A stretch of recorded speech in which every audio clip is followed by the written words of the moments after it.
Praise the lord. దేవుడు ఈరోజు మనకు అనుగ్రహించిన మాటలు. సమస్త జనముల కంటే ఎక్కువగా నీవు ఆశీర్వదింపబడదువు. ఆనాడు ఇశ్రాయేలులతో దేవుడు పలికిన మాట ఇది.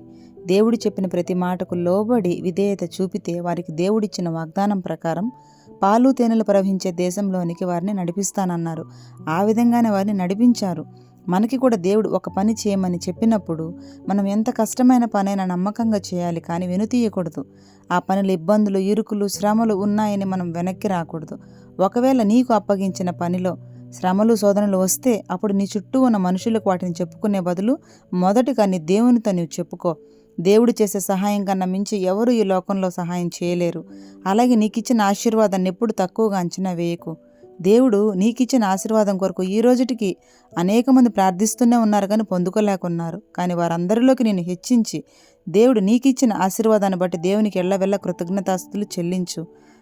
ప్రభు మాటకి ఎల్లవెల్లల లోబడు. ఆయన ఇచ్చే ఆశీర్వాదాలకు కొలమానం ఉండదు కనుక ప్రభు మాటకు లోబడి ఆయనకి ఇష్టానుసారంగా జీవించి ఆయన ఇచ్చే ప్రతి ఆశీర్వాదాన్ని రెట్టింపుగా పొందుకో. అట్టి కృప దేవుడు నీకు, నాకు, మనందరికీ అనుగ్రహించునుగాక. ఆమెన్.